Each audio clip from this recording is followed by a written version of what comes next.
आप चुनाव के लिए हैं, हम देश के लिए हैं। मैं तो नई हूं, जनता की प्रतिनिधि हूं, कलाकार तो नहीं हूं।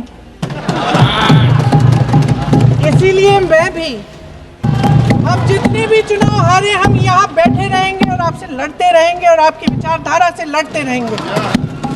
अगर इन्होंने BHEL, गेल, सेल, भाखड़ा नंगल ये सब नहीं बनाया होता जो आप सब बेच रहे हैं। सच्चाई ये है अध्यक्ष महोदय कि आज मोदी जी वह प्रधानमंत्री नहीं रहे। हाँ ठीक है, उसका भी बोल लेंगे, समय आएगा तो उसका भी बोल लेंगे। तो कौन सी बातें करेंगे, ये किसी और बात के काबिल ही नहीं है। वंदे मातरम देश के कण कण में जीवित है, इस पर बहस नहीं हो सकती। लेकिन चलिए, हम ये बहस यहाँ आज 2 वजहों से कर रहे हैं। पहला कि बंगाल का चुनाव आ रहा है, हमारे प्रधानमंत्री अपनी भूमिका निभाना चाहते हैं उसमें। सर आपने प्रधानमंत्री जी तक सुना था, अब तो शुरू नहीं हुए। सर भाषण बहुत अच्छा देते हैं, लेकिन तथ्यों के मामले में कमजोर पड़ जाते हैं। बहुत कमजोर। जी सुभाष चंद्र बोस ने पंडित जवाहरलाल नेहरू को एक चिट्ठी लिखी थी, जिसका जिक्र आपके प्रधानमंत्री ने नहीं किया। मंत्री महोदय 12 सालों से इस सदन में है, मैं मात्र 12 महीनों से हूँ। फिर भी छोटी सी सलाह है। उन्होंने अभी हाल ही में चुनाव था, कुछ महीनों पहले उन्होंने एक सूची निकाली थी कि विपक्षी दलों ने और विपक्ष के नेताओं ने कितने अपमान किए हैं इनके, और उसमें शायद 90-99 ऐसे उन्होंने अपमानों की सूची बनाई थी। तो मैं उनको एक छोटी सलाह देना चाहती हूँ कि नेहरू जी से जितनी भी शिकायतें हैं, जितनी भी गलतियाँ उन्होंने की आपके जहन में, जितनी भी गालियाँ देनी है, जितना भी अपमान करना है, उसकी भी एक सूची बना दीजिए। नहीं, बात खत्म नहीं है। 999 अपमान, 9,999 अपमान, सूची बना दीजिए।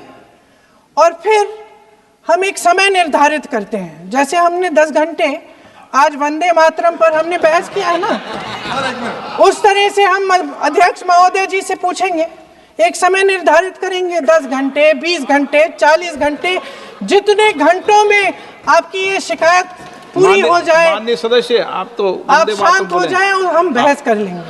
लेकिन इस सदन का कीमती समय, जिसके लिए हमें यहाँ पे जनता ने भेजा है, जैसे हमें जनता की समस्याओं को हल करने के लिए चर्चा करनी चाहिए, इस्तेमाल करना चाहिए, उसको AC के लिए इस्तेमाल करिए। उसके बाद जैसे अंग्रेजी में कहते हैं ना, जैसे अंग्रेजी में कहते हैं कि once and for all let's close the chapter, close कर लीजिए। देश सुन लेगा क्या क्या शिकायतें हैं, किसने क्या किया, इंदिरा जी ने क्या किया, राजीव जी ने क्या किया, परिवारवाद क्या होता है, नेहरू जी ने कौन सी गलतियां की, सुना लीजिए, फिर खत्म। उसके बाद बेरोजगारी, महंगाई, महिलाओं की समस्याएं, जो PMO में हो रहा है उसकी बातें, उसकी चर्चा, जो बैटिंग ऐप के बारे में हो रहा है PMO के अंदर, आप सदस्य प्लीज, जो एप्स्टीन फाइलों में आपके मंत्री महोदय के नाम निकल आए हैं, माननीय उसकी चर्चा करेंगे। आप वंदे मातरम में बोले, आप इधर उधर डाइवर्ट मत हो।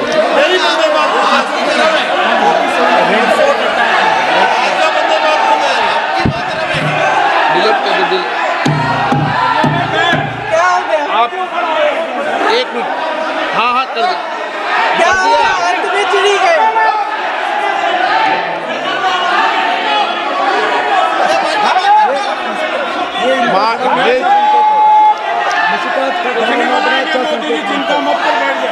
बहुत बढ़िया। माननीय सदस्य 1 मिनट, माननीय सदस्य आप वंदे मातरम पर सार्थक चर्चा करें। ठीक सर, इधर उधर डाइवर्ट यही थी सर, संक्षिप्त में बात यही थी, कोई डाइवर्ट नहीं होना चाहिए। अपन को बातें करते रहते हैं। माननीय सदस्य नहीं, आप बिना तथ्यों के कोई बात नहीं करें। आप वंदे मातरम पे बोले उचित रहेगा।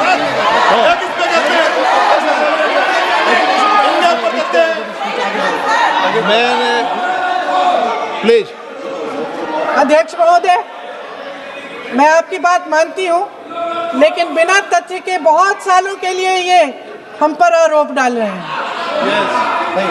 हम चुपचाप सुनते हैं, इनको भी थोड़ी सी संतुलन होनी चाहिए, सुनने की थोड़ी सी हिम्मत होनी चाहिए। ये राजनीति है, हम बोलेंगे, आप वंदे मातरम बोलें।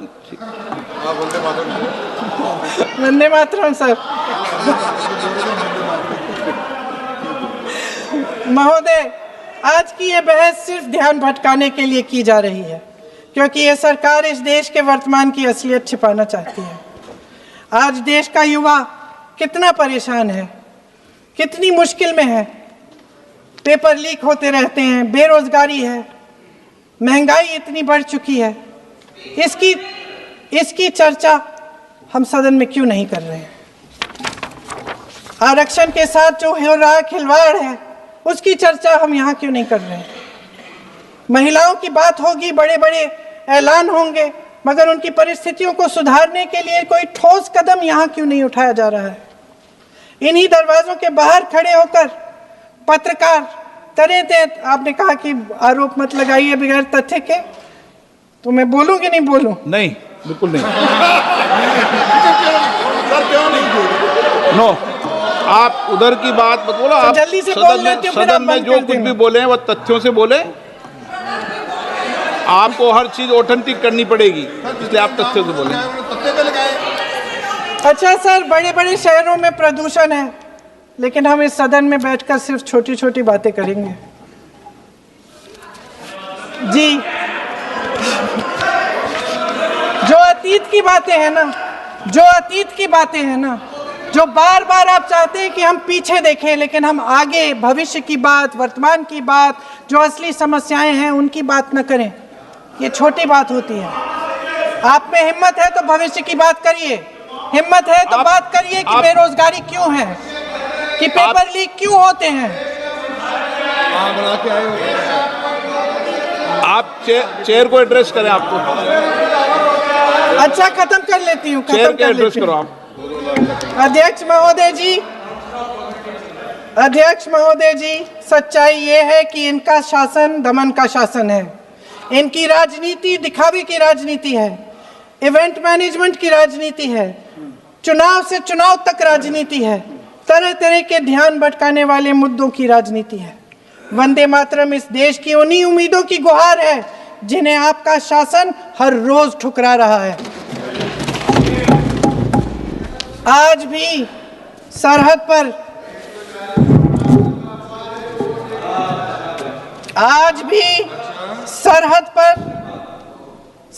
पर जवान जब दुश्मन का सामना करता है तो उसकी छाती में वंदे मातरम गूंजता है। आज भी जब हमारा खिलाड़ी अंतर्राष्ट्रीय खेलों में जाता है तो उसके दिल की धड़कन में वंदे मातरम होता है।